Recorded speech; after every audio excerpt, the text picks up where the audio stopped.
Olá, olá, sejam todos muito bem-vindos. Você está no Fase Acontece, de volta das férias. Eu e o super doutor Fábio Borges. Doutor, bem-vindo. Boa noite, Ale, tudo bem? Bem-vindo. Como é que foi suas férias de rico? Muito, rico, né? A minha Merremes já foi aquela coisa difícil, né? Já o doutor que estudou, venceu na vida, né? Tem outro tipo de férias, né? Bom, feliz ano novo para todo mundo. Você também, doutorzão. Bom te ver. Alexandre. Bom te ver, bom te ver. Muito bem, pessoal. A gente vai receber aqui uma pessoa muito importante. Provavelmente esse capítulo, espero que não, né? Mas provavelmente esse capítulo vai ter alguma serventia para você, para algum familiar seu, para algum amigo, para algum conhecido. Então, por favor, curta, comenta e compartilha, tá? O assunto, não que a gente trate de assuntos não sérios, mas esse é um pouco mais sério do que o normal. E a gente trouxe uma pessoa que sabe muito desse assunto. E dentro da saúde, né, Ale? Dentro da área da saúde. Sempre dentro da saúde.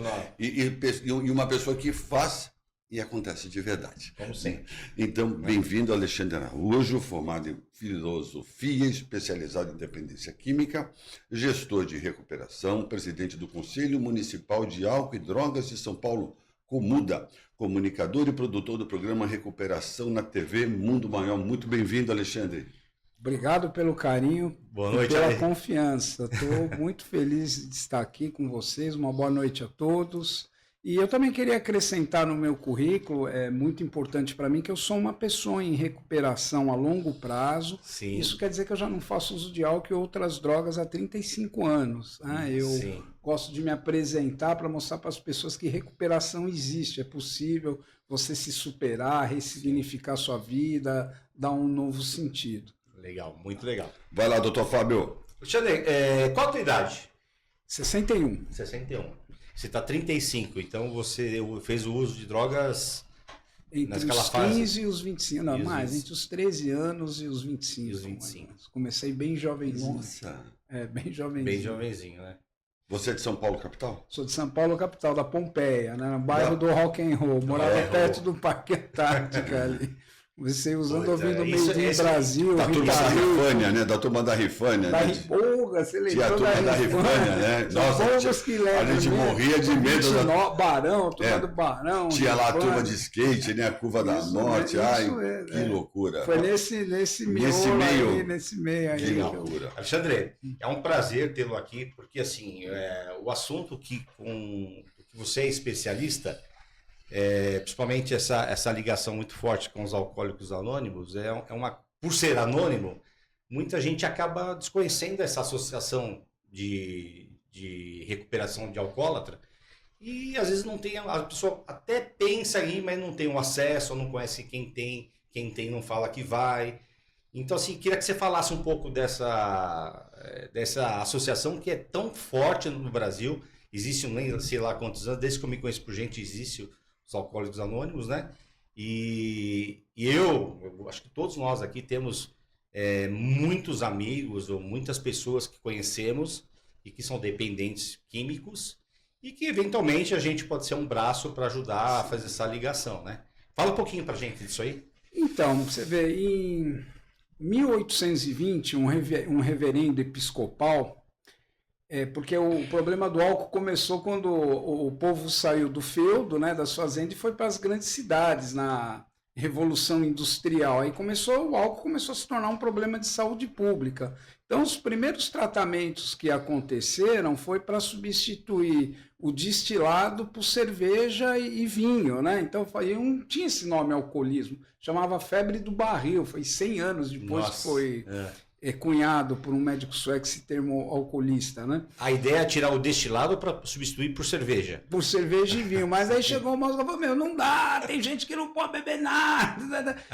Eles são compulsivos em beber e viciados em pecar. Quando ele falou viciados em pecar, ele inaugurou o preconceito moral, né? Que perdura até os dias de hoje. Então, é muito comum você falar sobre outras doenças crônicas, como diabetes, câncer, o próprio HIV, hepatite C, Alzheimer, esquizofrenia. São doenças crônicas, mas que você conversa abertamente com as pessoas. Agora, quando fala, meu marido é alcoólatra, meu filho é alcoólatra, aí uma colega sua, dentista... eu em tratamento, conversando com ela, ela falou assim para mim, Alexandre, você acredita que minha filha faz publicidade no Mackenzie? E você acredita que a amiga dela de 19 anos já foi parar nos Alcoólicos Anônimos, né? Como se fosse um fim, né? E nada, né? Os Alcoólicos Anônimos é um pilar da humanidade, né? Os Alcoólicos Anônimos, ele é uma entidade, a maior ONG do mundo, ela está em todos os países, não só nas capitais, no interior, e ela ajuda a construir o tecido social de solidariedade, de compaixão, ela reconstitui famílias, reconstitui vidas e gratuitamente, né? Então, a maneira como a sociedade olha a pessoa que tem problema com álcool é extremamente preconceituosa, estigmatizante. Eu poderia dizer para você, sim, Alexandre, doutor Daniel, que a sociedade produz o alcoolista para depois segregar ele, né? Esse sim, é o problema. É verdade. Deixa eu te falar uma coisa. Quando a gente fala de alcoolismo, assim, eu estou conversando com você alguns assuntos mais simples, sim, porque existe um estigma em relação ao alcoolismo. Muita gente entende que o alcoolismo é mais uma ser-vergonhice. O cara faz porque ele quer, não porque, sei lá, é um vício dele. E ele atrapalha a vida de todo mundo e ele é culpado de acontecer tudo isso. O que é o alcoolismo? É uma doença mesmo. Sim. Tem que ser olhado como uma doença, como um doente, ou como uma pessoa realmente que está na vida aí e está para atrapalhar, por exemplo. Olha, o alcoolismo é amplamente já diagnosticado como uma doença cerebral, né? Hoje, com a ressonância magnética, com as tomografias, a gente sabe todo o caminho que o álcool faz no cérebro, como acontece o processo de dependência. Eu poderia perguntar para vocês, como é que desaprende a dirigir? Como é que desaprende a andar de carro? Andar de bicicleta, como é que sim, desaprende a amarrar os sapatos? Você fala, pô, não dá para desaprender, então é nessa mesma região que o alcoolismo mora, né? Então nós já sabemos todo o caminho que as dependências fazem. Uma pessoa pode parar de beber, mas nunca esquecer dos prazeres do álcool, muitas vezes a pessoa para de beber, não é porque ela quer, porque não compensa, não volta mais a beber, porque não compensa, a vida já tem mais qualidade, já aprendeu a viver sem. E por ser uma doença cerebral, ela é diferente de você ter um câncer que dói, ou uma ferida, né? Ela altera todo o comportamento. O alcoolismo ele não mora na lógica, ele mora na emoção. Na emoção. E à medida que o indivíduo vai se adaptando ao uso de álcool, ele vai mudando o comportamento dele. E tem uma característica do alcoolismo, que é a única doença no planeta Terra, que pode ser até um imperativo categórico, uma lei universal, de que é a única doença que você ajuda a pessoa e a pessoa responde com mais uso. Você vai, ajuda, fala para a pessoa, mas você ama a pessoa, não, a maioria, porque você ajuda... Assim, se diz a nível familiar, né? Sim. E qualquer outra doença você oferece ajuda, a pessoa responde com gratidão, obrigado, você cuidou de mim. Não, eles não gostam, né? Não, o alcoolista, você fala para ele entende o que você fala, compreende o que você fala, sabe o que está acontecendo, mas vira as costas, vai lá e continua bebendo. E continua. Isso. E a tua formação, Alexandre, como é que você entrou no... Porque assim, é uma coisa tão específica esse teu trabalho, né? Eu conheço só você, por exemplo. E olha que eu conheço gente, né?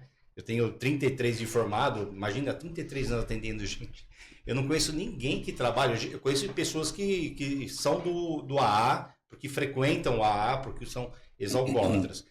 Mas que tem essa tocada tua de formação, de ajudar, realmente eu não conheço. Como é que surgiu isso aí para você na tua vida? Caiu no teu colo ou era um desejo teu mesmo? Não, sim, eu sempre tive um viés social. Eu estava conversando com o Alexandre do nosso tempo de adolescência, de ditadura, que eram os shows no Ibirapuera, né?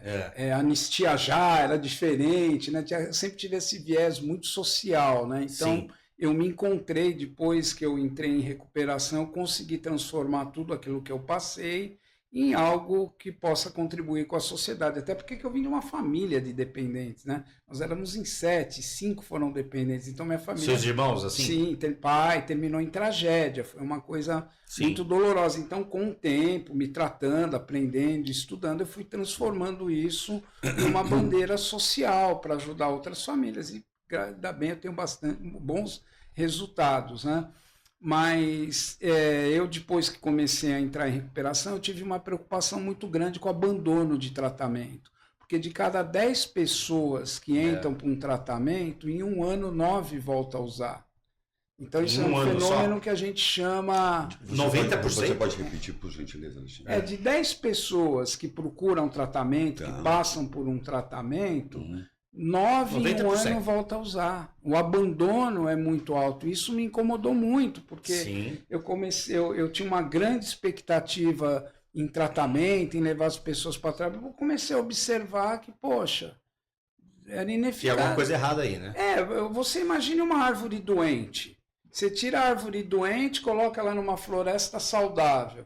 Aí ela vê as irmãs saudáveis, logo ela está saudável, igual as irmãs, dando fruto. Depois ela volta. Aí você tira ela, que é o tratamento, aí você tira da floresta saudável e põe ela na floresta doente de novo. Por mais que as outras queiram ajudar, vão acabar adoecendo ela, né? Então, a minha preocupação foi olhar essa floresta doente, olhar o invisível. O que acontecia? O que acontece que as pessoas não conseguem ficar em recuperação? E foi aí que eu fui me especializando. Que legal. Um garimpo, né? Procurar os autores. Você acha, Alexandre, que o alcoolismo ele está mais ligado com uma predisposição ou com o meio que você vive? Os dois.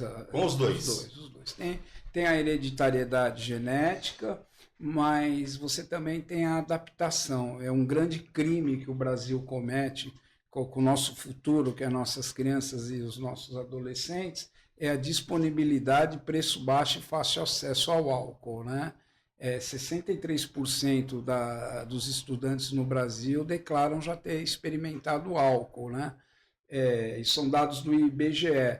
E é isso que é o experimento, porque numa fase que você está em desenvolvimento de novos valores, né? Que você vai trabalhar a timidez, a socialização, você toma uma substância que dá uma descarga de dopamina, o cérebro já...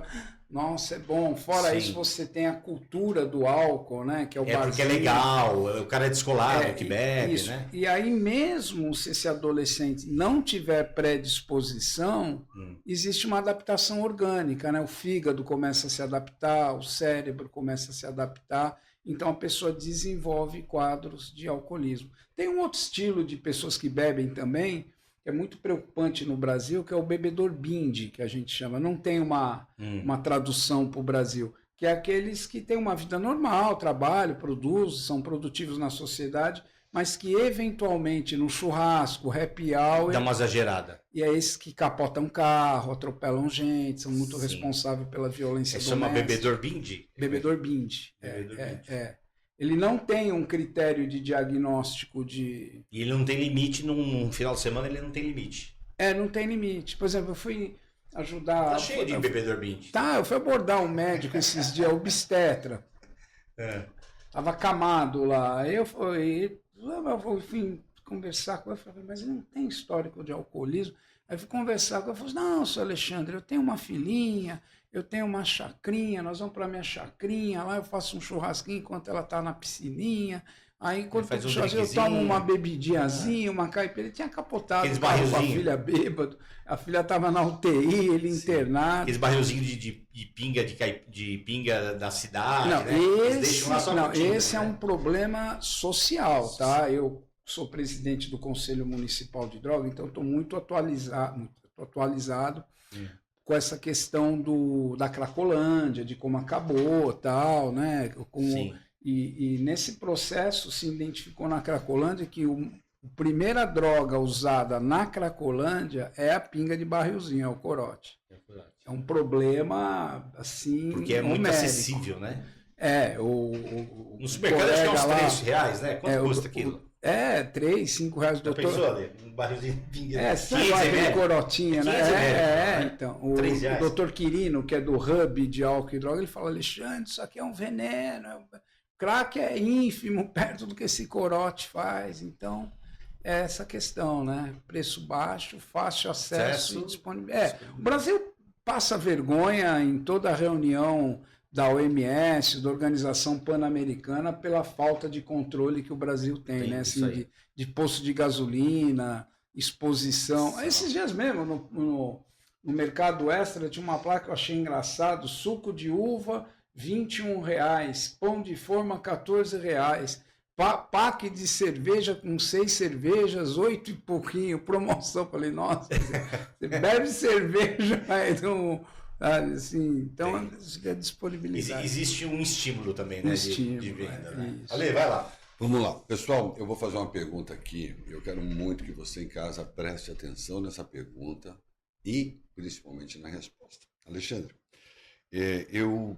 por conta do que eu estou passando na minha vida, eu atendi 168 homens que foram vítimas de falsas denúncias, medida protetiva, alienação parental, falsa acusação de assédio sexual, um caos. E atendia no intuito de ajudar esse homem, né? A que ele vencesse, porque é o luto do divórcio, é a distância do filho, é um caos. E eu trouxe esse número porque eu tenho de 168 homens, 165 apresentavam problemas com álcool. E eu falava para esse cidadão, né? Amigo, tira isso da sua vida agora, começa com prática esportiva, aumenta a ingestão de água. Do jeito que eu podia ajudar, Alexandre, eu estendi a mão para esse cara. Né? Por quê? Porque ele perde tudo. Ele perde o lar dele, muitas vezes ele é traído, a distância do filho, a dificuldade financeira, aquele caos total somado ao álcool que só aprofunda o caos. Por que eu estou contando essa pequena historinha para você? Porque, sobre o meu ponto de vista, a gente tem uma doença, é uma epidemia de gente alcoólatra no Brasil. A partir de que momento uma pessoa é considerada alcoólatra? Quantas vezes por semana ela tem que fazer ingestão de álcool para ser considerada uma alcoólatra? Alexandre, é boa a sua pergunta, porque você vê, né, quando você fala dessas pessoas, eu imagino o grau de estresse que a pessoa deve ficar. E aí é uma matemática extremamente nociva, né? Porque é estresse emocional mais álcool é igual a alívio imediato, que é igual a dor futura. O cara fica preso. Repete, por favor, repete isso aí, por favor. É dor emocional mais uso do álcool é igual a alívio imediato, que é igual a dor futura. Que coisa incrível. E aí ele isso. fica. Essa é a dependência. Coisa incrível isso. Fica preso no órgão mais importante que está escondido dentro da caixa craniana, que é o cérebro, isso. né? Ele fica preso nessa questão. Então, existe sim, a gente poderia mensurar uma quantidade de álcool, né, que a pessoa possa beber para estar extrapolando. Mas isso não entra muitas vezes, aliás, não entra em critérios de diagnóstico, Alexandre, tá? Porque para você fazer um critério de diagnóstico, eu tenho que pegar, hoje é dia 9, hoje? 10. Hoje é dia 10. Eu tenho que pegar dia 10/1 de 2026 a um ano atrás, 10/1 de 2025. Se nesse ano anterior você cumprir os diagnósticos do CID-10, o Código Internacional de Doença, ou das diretrizes de saúde mental, que são 7, se você preencher 3 critérios ou mais, você é considerado uma pessoa com problema com álcool. Quais são esses critérios?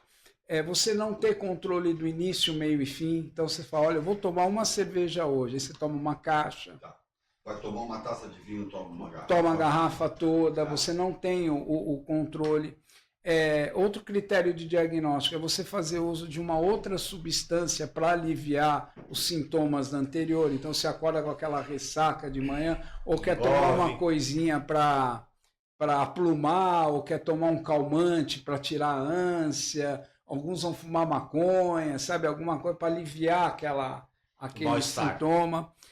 perda dos interesses da vida, né? Então, se o cara gostava, sei lá, de jogar videogame com os filhos, bater uma bola, ir para uma sauna, ou andar de bicicleta, ele vai deixando essas coisas, porque a maior parte do tempo ele está gastando com início, meio e fim. Problemas relacionados à família, ao trabalho, relacionados ao álcool, como falta no trabalho, afastamento, dívidas, queda de produtividade, abstencionismo. Então, todas essas questões elas vão entrando com... Tá. Vai somando, né? Vai somando. Persistência no uso do álcool, mesmo diante das adversidades. Então, família já está sabendo, chefe já está sabendo, já bateu o carro, já bateu em filho. Tem aquelas coisas que acontecem, mas mesmo assim ele persiste em usar. Estreitamento de repertório. Estreitamento de repertório é porque normalmente você é casado, mas você tem roda de amigos, mas você tem teu trabalho, você gosta de cinema, você viaja. A vida normalmente tem um grande repertório. Um leque maior. É um leque maior. O alcoolista ele diminui. Seria uma coisa assim, vive para beber e bebe para viver, sabe? Acaba saindo, bebendo, volta para casa, entra naquele ciclo em que tudo faz que bebe. Então, dentro desses critérios, Alexandre, é que nós fazemos o diagnóstico. Porque eu particularmente não gosto muito de falar de quantidade, porque o fato de você entrar no galinheiro não quer dizer que você é galinha, né? Tá. Então, eu prefiro ir mais pelo critério de diagnóstico mesmo. Mas desculpa, só para passar para o doutor Fábio. Por exemplo, João. Se João toma 3 taças de vinho todos os dias, João é alcoólatra? Vou mudar a pergunta, então. Olha, ele pode não ter, no momento inicial, um problema de alcoolismo, mas eu diria que ele pode vir a desenvolver um problema de alcoolismo. Tá. Porque existe toda uma fase adaptativa. Ok, tá entendido. Okay. E no final de semana dá uma exacerbada. Então, aí ele começa a evoluir, porque desde que a pessoa começa a beber, Alexandre, até se instalar um quadro alcoólico, às vezes leva 4, 5 anos. É verdade. A gente faz da asa para voar, mas um dia tira o céu. Então, por exemplo, se eu saio para beber com você, você toma uma garrafa de uísque, eu tomo outra, e você me leva no carrinho de pedreira para casa, você tem problema com o alcoolismo. Eu não, porque minha tolerância... Depois foi o meu caso. A minha tolerância... Legal. Você já capotou. Já capotei. Agora ele vai falar, não, eu como bem, eu sou grande, sou forte. Mas não, é que... Sou resistente, Mas não, aí é o teu corpo se adaptando. Então, essa pessoa que toma 3 doses de vinho, ela pode manter um padrão pro resto da vida dela, mas pode ser que não mantenha. Tá. Legal. Para você ter uma ideia, fazendo um link no que o Alexandre falou, Alexandre também, né? Eu tenho um colega meu, um amigo meu, que ele todo final da tarde ele toma um gin. Gin com limão. Todo. Ele tem o horário. E assim, se deu 5 horas, se ele for passar no consultório 5 horas não dá, porque 5h30 tem que estar lá. É horário marcado como se fosse academia. Ele toma o gin dele, mas ele não tem comportamento de alcoólatra. Ele viaja, a família é legal, tem tudo, tem respeito das pessoas, porque acho que uma grande referência de um alcoólatra é perder o respeito. Morro de inveja dele. Eu consigo fazer. Não. Até uma criança, até uma criança não tem respeito com o alcoólatra, na verdade. Sim. Né? É uma característica bem marcante. Então, assim, vai no que ele falou, né?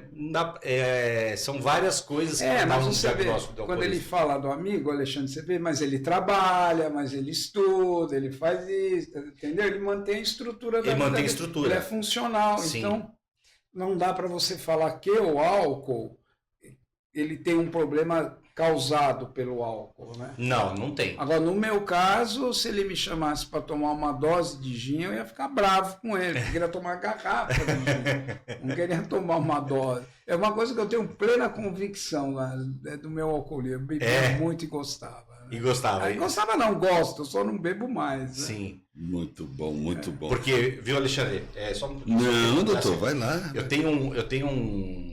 Tinha, né, um grande amigo que trabalhou comigo, um profissional, dentista, tal. Ele faleceu por causa do alcoolismo. Ele se perdeu. Ele era um cara extremamente vaidoso, extremamente... Não, você imagina perdeu a vaidade, perdeu o respeito. Extremo, né? Perdeu o respeito, perdeu a responsabilidade, perdeu o horário de trabalho. Ele, por exemplo, assim... Critério de diagnóstico. Ele chegava lá às 11h30 da manhã como se fosse às 8h. Entendeu? Então, assim, ele perdeu a referência e perdeu o respeito, porque aí qualquer pessoa que tinha noção de que ele era alcoólatra, mesmo ele estando sóbrio, vamos dizer assim, ele já também perdeu o respeito. Então aí entra com depressão, porque eu acho que é bem clássico também quem tem alcoolismo, não sei se isso é padrão, mas dos que eu conheço eu vejo um pouco depressivo. E é uma roda que o cara não sai dali, né? Doutor André, o que você faz? Fábio. Fábio, desculpe.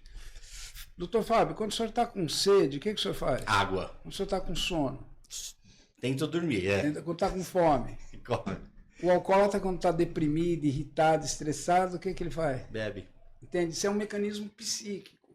É isso que precisamos trabalhar com a sociedade, eles entenderem que o alcoolismo não está no objeto. Sim. O alcoolismo está no que na situação álcool causou ali, né? no cérebro. O cérebro se adaptou. O álcool, ele imita dopamina, ele imita neurotransmissor. Nós temos uma barreira chamada sangue hematoencefálica. Barreira hematoencefálica, ela que filtra o que pode ir para o sistema nervoso e que não pode. Você não fica muito doido de aspirina, de Novalgina, mas de cocaína, tabaco, você fica, porque essas substâncias são autorizadas aí para o cérebro. Sim. Então o indivíduo ele vai fazendo um bombardeio no cérebro. Até ele achar que aquilo, a situação ficou mais confortável. Aí ele namora, faz sexo, reza, trabalha, tudo fazendo uso do álcool. Tudo fazendo uso do álcool. É normal, não tem problema nenhum. Só que chega uma hora, o desgaste é grande. Esse motor de carro que é feito de aço e ferro, você põe gasolina adulterada, dá problema. Imagine você bombardear o cérebro com uma substância externa. Uma hora esse sistema começa a dar problema. E aí vem casos de depressão, aí vem as patologias, né? Cirrose hepática, problemas cardiovasculares, neuropatias, né? E nem só isso, né? Eu trabalho com câncer, né? Então, assim, a gente sabe hoje, claramente, que o álcool é mais linkado com câncer de orofaringe do que propriamente o tabaco. Só que o perfil de quem bebe geralmente fuma. Eu lembro que quando a gente trabalhava na Unicamp, era o perfil, o cara fumava e bebia. Então aí você fica sem noção percentualmente qual que é o problema. Mas o perfil, por exemplo, câncer de orofaringe hoje, homens, meia idade, fumam e bebem. O Hospital Heliópolis tinha um grande trabalho de pesquisa longitudinal. Sim, o Heliópolis, infelizmente, a pesquisa sumiu no Heliópolis. Sumiu? É mesmo. Hoje, que era uma referência. Hoje, infelizmente, as verbas estão mínimas, né? O Heliópolis tinha uma questão de uns 20, 25 anos atrás, tinha um nível de pesquisa bom. Hoje, não mais. Então, assim, sobra os grandes centros mesmo, né? HC, Unicamp, HC, as grandes... e algumas universidades particulares. Mas, cirrose hepática, teve um pai de um grande amigo meu, que ele era um bebedor de uma dose de uísque quando chegava em casa. Uma dose, dava um dedinho de uísque, todo dia, tipo assim, para relaxar. Voltava do trabalho, uma dosinha de uísque, cirrose hepática. Depois, de uma certa época da vida, ele teve que fazer transplante de fígado, depois acabou morrendo por conta disso. Então, são situações que o álcool vai acontecendo, da parte de saúde, que é extremamente devastadora, né? São problemas bem graves em relação à saúde. Câncer de boca, de orofaringe, tudo vai eliminando. Se pegou na língua, tira a língua. Se pegou no olho, tira do olho. Se pegou na orelha, pegou na glândula salivar.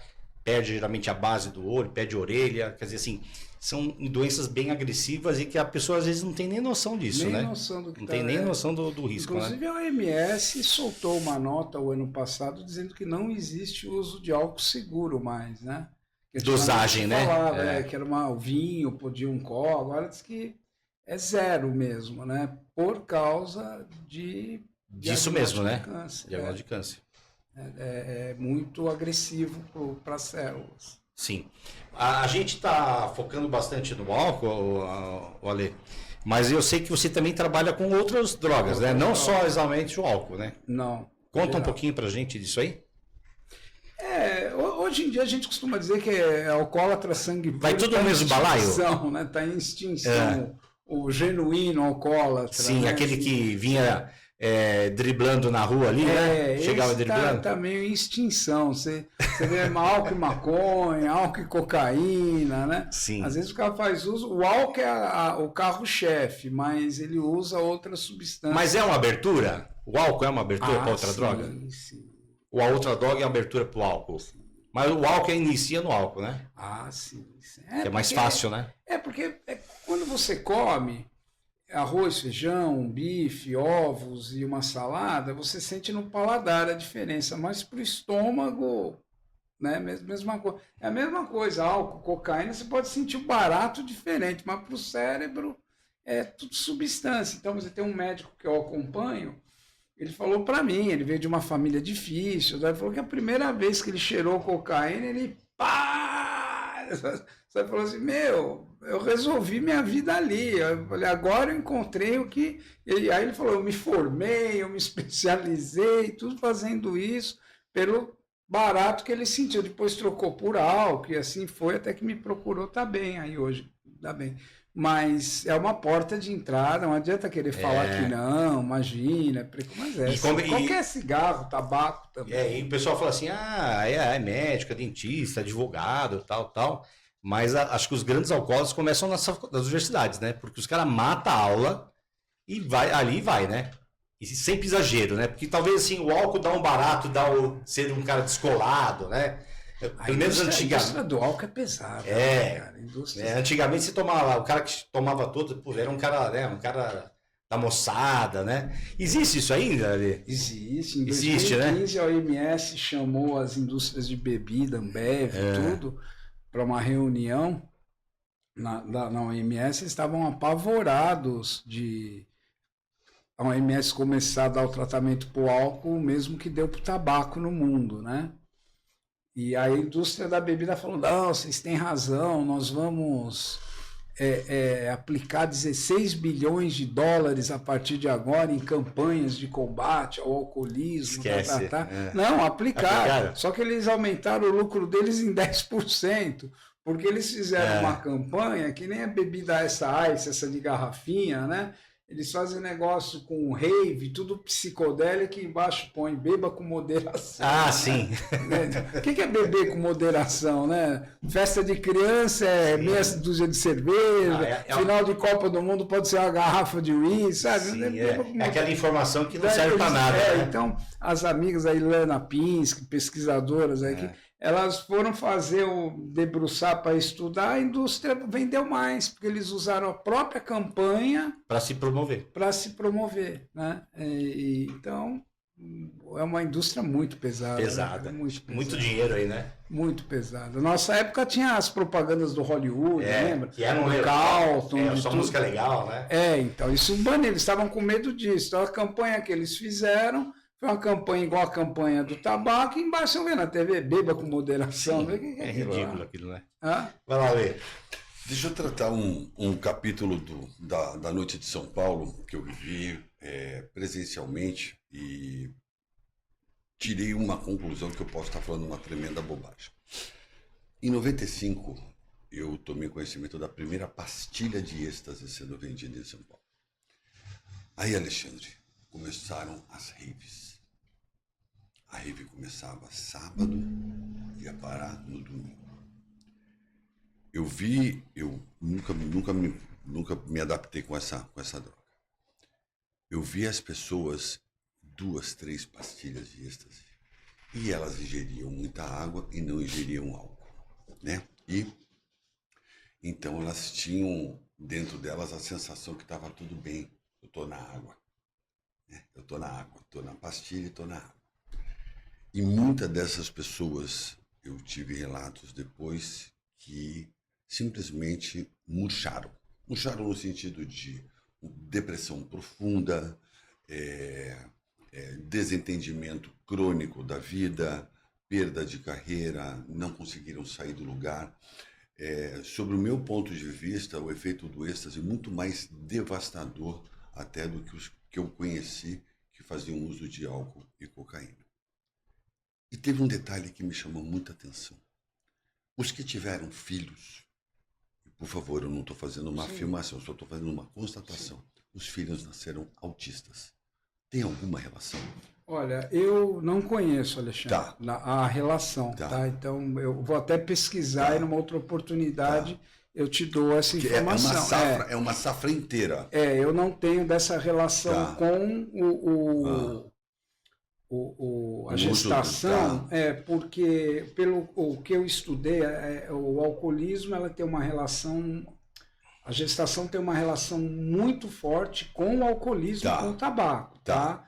Passa pela placenta, são estudos conclusivos. Efetivamente, com as anfetaminas, eu não sei dizer. Estou tratando mais do êxtase, que era a grande coqueluche do momento. Isso, né? Agora, o que eu posso te afirmar é que os danos cerebrais são evidentes.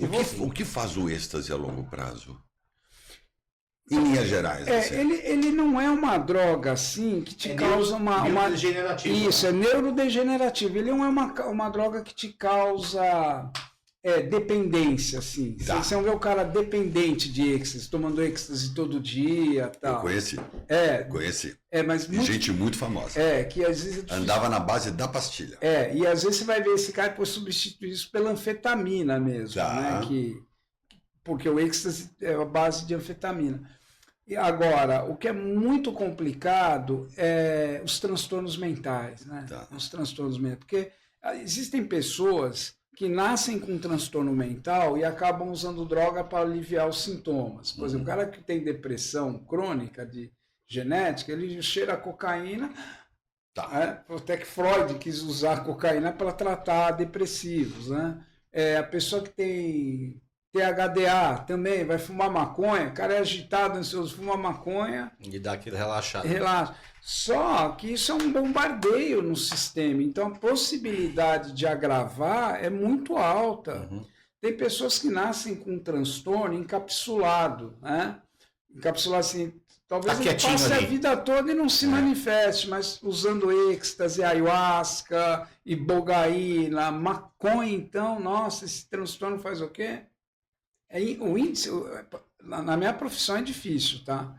Você chegar na casa de uma família, hoje eu estou com 4 casos desses, de mães com filhos únicos, pais, né, com filhos únicos, desenvolvendo quadro esquizofrênico, você vai ver o história, quando começou os sintomas? Quando ele começou a fumar maconha com os amiguinhos na escola, né? Então, hoje a gente sabe que o THC um desencadeador. É mesmo? Já bateram martelo, já está... pesquisado, estudado e comprovado. O THC ele desencadeia o que, Alexandre? Quadros psicóticos. Quadros psicóticos, certo. Ele desencadeia, ele desencadeia. Então, é que nem a ayahuasca, né? Às vezes a pessoa vai lá tomar ayahuasca para efetivamente ter uma experiência transcendental e é o que desencadeia o quadro psicótico nela, né? Porque ele não sabia que às vezes tem um histórico de pai, de avó, bisavô, e isso vem geneticamente de geração a geração e chega um determinado momento e desencadeia. Então hoje está muito difícil você tratar a dependência. Aí todo mundo fala, maconha não faz mal, né? Maconha isso. Eu vou passar a bola para o doutor Fábio agora, mas fala um pouquinho disso. Mas não tem uso de maconha segura. Não tem? É uma abertura também, né? Tem, né? É uma abertura para uma outra droga também. Porque o capital... olha, eu na minha adolescência... Alexandre, peraí. Não existe uso de maconha segura? Vou mandar para você terminar aqui. Eu recebi essa matéria hoje. Não tem. Por favor, presta atenção no que essa pessoa que só faz isso na vida está falando. Uso de maconha. Tá? Vamos lá para... Não existe... Porque, primeiro, é uma substância que geneticamente está extremamente alterada, né? A maconha dos anos 70 não é a maconha do século XXI. A do século XX não é do século XXI. Hoje, a maconha da década de 70, ela tinha uma concentração de 10% de THC em cada baseado ali, né? Hoje é 60%, 70%, fora as maconhas Ice, Skunk. A maconha hoje é modificada geneticamente. E fora isso... tem tecnologia genética? Claro, não. Para produzir mais. Tinha um cara que trazia skunk, ele trazia skunk pro Brasil dentro de paraquedas. Década de 90. Mas assim, só comprava rico. E era aquele laranja. Então. E a turma fazia uns baseados finos, mas ficava tudo doido. Porque alta concentração de THC, né? Agora, não se sabia o bombardeio de THC no cérebro. Ninguém estudava isso. Começou a estudar quando começaram a perceber o alto índice de transtornos mentais dentro dos hospitais psiquiátricos. Quando começou aquela onda de libera no Uruguai, libera na Califórnia, faz isso e aquilo, começaram a perceber que os hospitais psiquiátricos começaram a encher de casos psiquiátricos. Aí que a ciência se debruçou. Começou a ser um problema de saúde pública. E aí foram ver que está intrínseco ao uso da maconha. Que loucura. Não é? E hoje, por exemplo, tem a pessoa que faz uso de maconha, ela tem uma coisa que a gente chama de síndrome amotivacional, né? Então é aquela coisa do cara, ele sabe o que tem que fazer, entende como fazer, tem horário para fazer, mas não faz, é uma preguiça crônica. Deixa para amanhã, né? Pode crer. E o impacto disso é que às vezes o cara precisa ser um estudante brilhante, um acadêmico brilhante, um executivo brilhante, então ele sempre vai estar aquém. Né? Você vê que o impacto dele na produtividade é extremamente prejudicado, porque ele tem toda uma inteligência. Por exemplo, tem um rapaz que eu acompanho, ele é advogado. Você tem uma ideia da cabecinha do menino? Ele fez Direito na USP e Sociologia no FMU ao mesmo tempo. Né? Então você vê a cabeça do que cara. Fora da casinha. É privilegiado. Mas você encontra ele hoje, fala, mas doutor, você está trabalhando? Não, eu quero ter uns casinhos só, cabelo grande, barrigudo. Maravilhoso. Que maravilhoso. Tudo bem. Está tudo bem. Mas o maconheiro é inofensivo?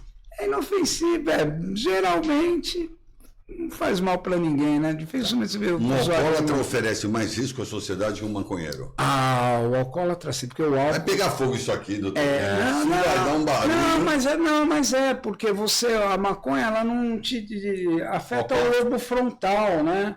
Ela é uma droga disléptica. As regiões que ela afeta do cérebro são regiões que estão mais ligadas a outros tipos de emoção, né? Você tem distúrbios visuais, auditivos, né? Você fica num estado mais de homeostase. Agora não, o álcool ele afeta o lobo frontal, né? A crítica, então o cara rompe com a realidade. O cara tira o bebê do berço, dorme no lugar do bebê. A mulher do amigo cruza a perna na frente dele, ele já acha que a mulher está dando mole para ele. Aí começa a acontecer aquelas coisas que... Só cabe em tragédia, né? Só cabe tragédia. Você deve ter muitas histórias, né? Dá para escrever um livrinho ainda, não?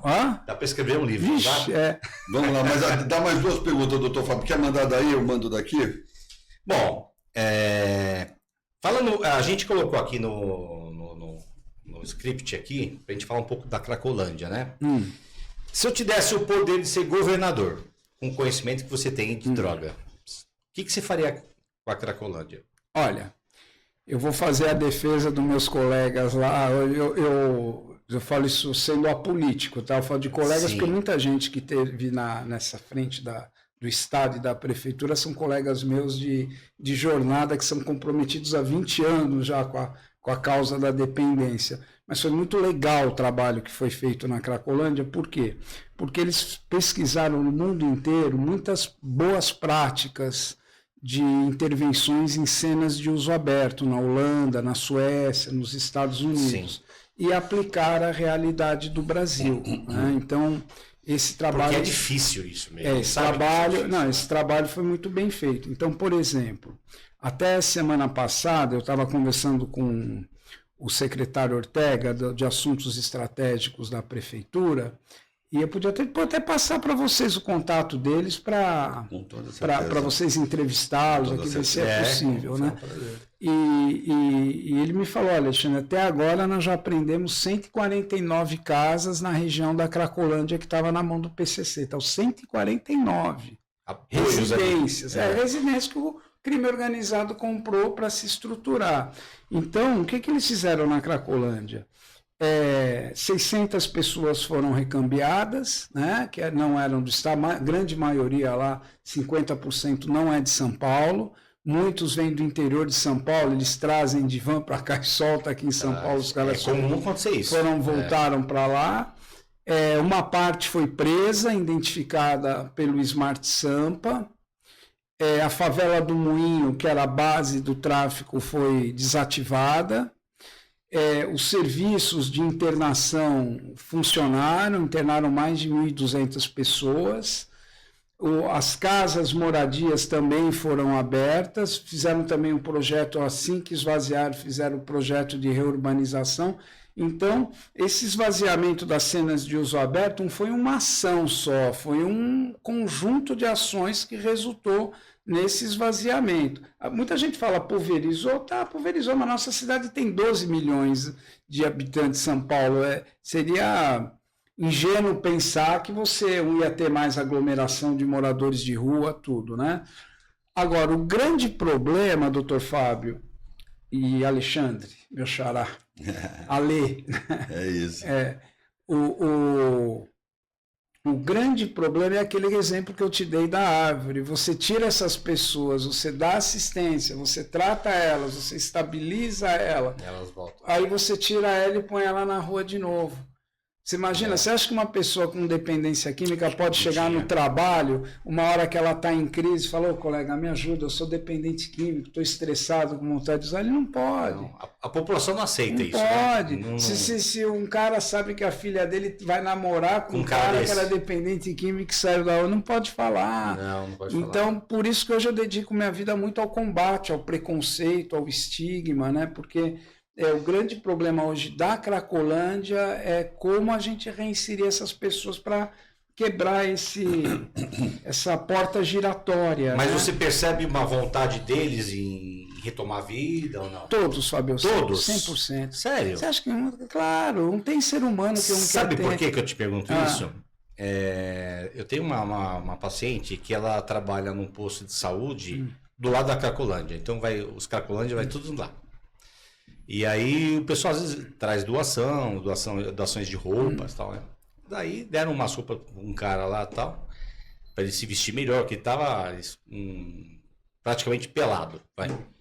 E aí ele voltava lá sempre com a mesma roupa, nunca com a roupa que deram para ele. Vendia. Aí perguntaram, não, ele foi, por que você não? Não, porque se eu vestir desse jeito, ninguém me ajuda mais. Mas... Não, o cara dava com a roupa antiga. Olha, vou te dar um bom exemplo, Alexandre. Situação, né? Não, você acha que qualquer ser humano quer ter uma casa, uma família, um cachorrinho para brincar, mas não consegue. O cara está completamente prejudicado. A sensação desses casos graves, né? De entrar em recuperação, o melhor exemplo que eu tenho é como se você tirasse um peixe fora d'água. Vai ficar se debatendo. Você tira a droga do cara, a dor da realidade, né? A dor da realidade, para ele voltar a trabalhar, porque viver não é fácil, né? Você tem que tomar banho, escovar dente, tem pessoa que quer te prejudicar, tem pessoa que quer te ajudar, tem dívida, tem uma série de coisas, então já é difícil para nós vivermos, né? Sim. Lutar para poder ter um pouquinho de homeostase, de felicidade. Agora imagine o cara que está com a vida completamente... Sim. Porque uma coisa é você começar a vida com 20 anos, outra com 25, outra com 30. E geralmente sem apoio de ninguém, né? A família também tem hora que chega e joga a toalha. Né? Então, porque você vê, eu trouxe os dados de alcoolismo aí no Brasil, nós temos 16 milhões de alcoólatras, né? São dados da Unifesp, do INPAD de 2023. 16 milhões, cada alcoólatra afeta 4 pessoas à sua volta, pai, mãe, filho, filha, colega de trabalho. Então você imagina para quanto que vai esse problema, né? Então 4 vezes 4 dá praticamente um quarto da população. quadro da população que é afetada. E aí é onde que você começa, depois nas estatísticas, você vê violência doméstica, violência contra a criança, né? Que são o impacto disso para o Estado, em tratamento. Então, para você ver, a gente tem um grande amigo meu, amigo de infância, é engraçado que a gente ia para umas baladinhas, Educave, QG, aquelas coisas da nossa época lá, e ele sempre exagerava. Tipo assim, a gente saía, tomava, a gente sempre duro, né? Quer dizer, que não tinha muito dinheiro para gastar também muito, quer dizer, tomava uma coisinha ali, outra tal. Eu tomava menta, né? Porque era barato, né? E era gostosinho, era barato, né? E fazia aquela até salivou agora aí. Aquela menta render, né? E aí ele sempre exagerava, sempre exagerava. Resumindo, ele casou, tal, queria fazer engenharia de pescaria, tal. Bom, ele virou alcoólatra de curote. E uma família extremamente organizada, uma família de classe média, uns pais maravilhosos, família maravilhosa.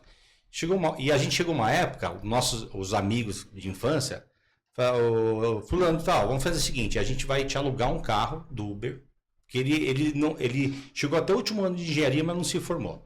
A gente vai te pagar, vai te alugar um carro do Uber, e você vai fazer Uber, para tirar ele do álcool, sabe? Para dar um start na vida dele. Ele não aceitou e continuou no álcool, cada vez no álcool. E hoje, sem brincadeira, hoje ele não tem apoio, acho que mais de ninguém da família.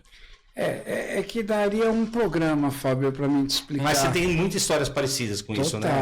Total. Vai voltar aqui, não volta? Volta, então, com o maior prazer. Mas é porque o indivíduo ele vai usando, na filosofia a gente chama isso de solipsismo. É uma fuga para dentro de si, é como se o mundo existisse como representação do seu cérebro. O mundo é o que você pensa. Se você parar de pensar, acabou o mundo. O alcoólatra ele foge para dentro dele. À medida que vai evoluindo, por ser uma doença que afeta diretamente a vida emocional, ele vai deteriorando todas as relações afetivas. Todas. É por isso que cria essa questão moral. Porque como é que um cara que tem pai, que tem mãe, que tem isso, que tem aquilo, que tem amigos, faz isso com a vida?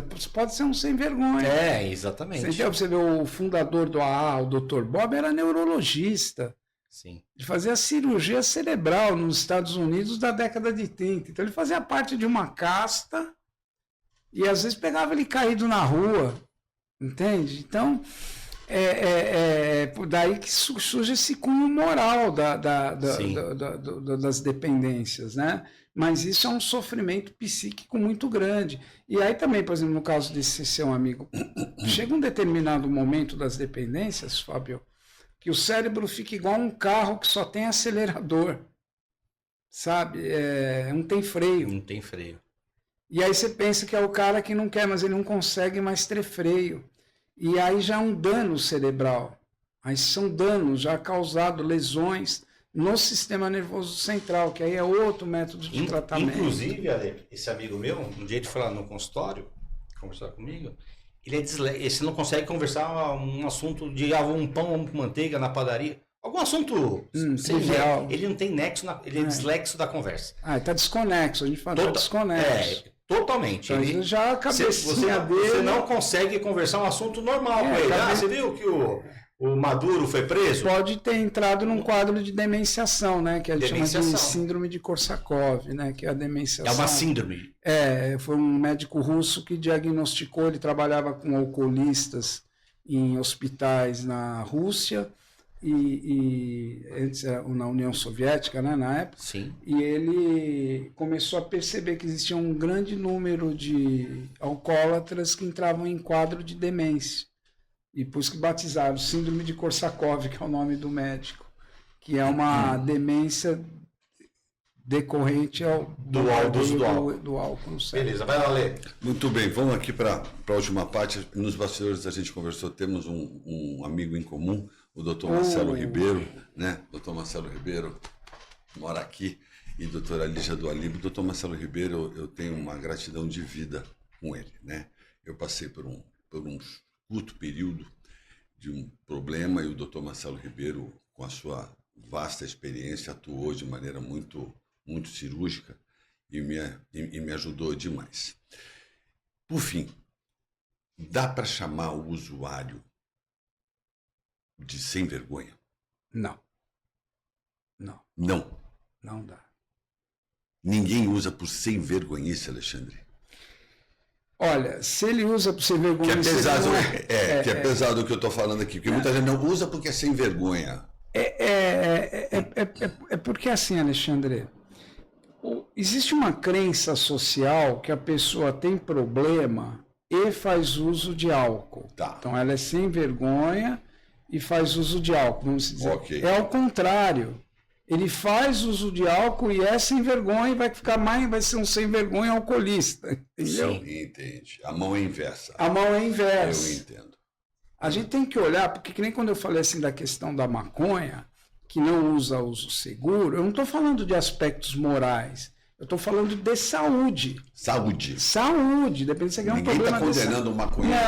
Não, de saúde. não, nós estamos Ok. falando aqui, nosso programa hoje é falar de saúde. Saúde. Vamos sair, nós estamos falando de saúde. Então, a minha abordagem, ela não é moral, de personalidade. Então, como eu falo assim, usa, ele pode ser sem vergonha? Pode. Tem muito sociopata, tem muito pessoa com transtorno de caráter, mas que faz uso de álcool. Uhum. Ele ia ter sociopatia, ele ia ter transtorno de Sociopata é bem personalidade. complicado, né? Ele ia ter isso mesmo sem álcool, Sim. narcisista. Tá. Aí ele bebe, desenvolve uma dependência. Então ele vai ser uma pessoa que bebe, Vai somando tem um as graças. problema e vai ser aquele narcisista alcoolista. Bacana. Então, assim, muitas vezes as pessoas querem falar, ele bebe porque ele está fugindo da família, por causa disso, por causa daquilo. Não. Ninguém tem problema e bebe ou usa droga. Bebe e tem problema. Usa droga, bebe, tem um problema e vai ter um problema. Vai aumentando os problemas. Muito né? bem. É diferente. Alexandre, você queria dar um recado para a gente importante aqui, para a gente finalizar? Eu, como eu disse para vocês, obrigado pela lembrança, Alexandre. Eu tenho uma ONG que eu fundei, um braço de uma ONG americana, é um movimento internacional de combate ao preconceito, estigma e discriminação. Seria uma coisa nada sobre nós sem nós, né? Então, por exemplo, como eu falei para vocês, eu faço hoje presidência do Comuda, da prefeitura, então eu faço parte da solução do problema, eu já não sou mais resultado de pesquisa ou de tratamento, né? E essa ONG a gente faz parte da solução do problema. Então nós estamos oferecendo um curso de 12 aulas 100% gratuito, tá? Qual é o Instagram presencial. dela? Você tem rede social dela? Eu tenho Faces e Vozes. Faces e Vozes. Isso. E é presencial Tá? esse curso? Não, é online. Online. É online pelo Zoom. A pessoa me manda uma mensagem, gostaria de participar do curso de família no telefone. Eu vou falar o DDD 11 98351 1179, repetindo, DDD 11 98351 1179. Fala, gostaria de participar. No WhatsApp. No WhatsApp. Aí eu vou adicionar ela nessa comunidade. Essa aqui? Isso, essa aqui? É. Então, pessoal, deixa eu falar para vocês. É @Faces e Vozes do Brasil. Dá para mostrar na câmera, Ale? Dá. Vamos tentar aqui. Nosso super câmera. Você chega mais meu Deus perto? do céu. Espera aí. Aqui. Isso. Depois a gente vai mencionar o @, tá? Então a pessoa, um grito só. Pode olha mandar aqui. por aí também. Quer Gostaria gritar de socorro? participar, me manda o contato Maravilha. dela. Isso, não, lá, olha, as psicólogas que fazem comigo Tá. são profissionais com Joia. mais de 30 anos Joia. e é uma prestação de serviço social. Então você nossa. não está sozinho, você tem uma equipe aí que te ajuda nisso. nesse projeto. Tem uma equipe de pessoas que que são legal. envolvidas. Parabéns. Tudo voluntário, O Alexandre? nosso amigo Marcelo Ribeiro É o participa, chefão. divulga pra gente. Ele Tudo voluntário. Tudo voluntário. É um Mas é um movimento, trabalho legal, maravilha. movimento social que a gente está fazendo. Tá Tá ótimo. para o Brasil todo, online, pelo Zoom. Isso é usar as redes sociais para o bem da humanidade. Quando nós formos divulgar o seu episódio, a gente coloca, tá? Tá bom. A gente faz Combinado. questão, todos por todos, né? Todos por todos. Nada. Eu queria fazer mais uma colocação para o Ale aqui. Ale, é o seguinte: o que você tem para falar para a família de um alcoólatra? Porque assim, tanta gente que sofre, né, da família, mulher, filho, passa vergonha com os amigos, eu conheço, né? O pai chega alcoolizado, a criança fica com vergonha, a amiguinha fica com vergonha da outra. É um sofrimento geral, a gente sabe isso. O que você tem para falar? O que eles podem ajudar? Com Olha, a tua experiência, o que você pode... Olha, peça ajuda, procure ajuda, nunca tome uma decisão sem informação. Em caso de dependências, é importante a pessoa tomar uma decisão informada. Procura vocês, procura o Dr. Fábio, procura o Alexandre, pega o telefone do Alexandre do Faces e Vozes, liga para a Nós vamos divulgar. e por quê? Porque é muito importante a pessoa tomar uma decisão informada. Ela precisa aprender um pouco sobre esse problema para ela não ser enganada, para ela ir para um caminho correto, Para adequado. ser mais eficaz, né? Perfeito, para ser mais eficaz. Porque, como eu disse, o tratamento de dependência, o menor problema que a pessoa tem, e o mais fácil, 100%, é a pessoa parar. Como é que faz para parar de beber? Não bebe. Como é que faz para parar de fumar maconha? Não fuma. Como é que faz para parar de cheirar de cocaína? Não cheira. Agora, permanecer sem, né? Retomar a vida, ressignificar a vida. Entrar nos 10% aí. Esse é o desafio, né? esse é o desafio. Mas tem realidade. Eu consegui, milhares conseguem. Né, retomar a vida, tem técnicas, tem redes de apoio. Então é muito importante que o familiar tome uma decisão informada, né, ele aprenda sobre o problema. Muito tá bom? Legal. Que aula. Olha, fiquei muito obrigado, muito tranquilo aqui, muito carinhoso com vocês. Obrigado pela oportunidade. Muito obrigado. De verdade. Bom ano pra gente. Bom ano pra nós, parabéns. E a gente espera ser mais uma vez aqui, porque o assunto vai longe. A gente pega e traz um desdobramento desse, doutor Fábio. A gente traz daqui uns 2 meses. Com certeza. Isso, pode chamar. Muito obrigado. Sem problema. Tem assunto aí para falar, hein, Alexandre? Tem bastante. Pessoal, não vou nem falar nada, tá? Curta, comenta, compartilha, que isso aqui é uma aula de sobrevivência. E se inscreva lá. Se inscreve. Tchau, tchau, tchau.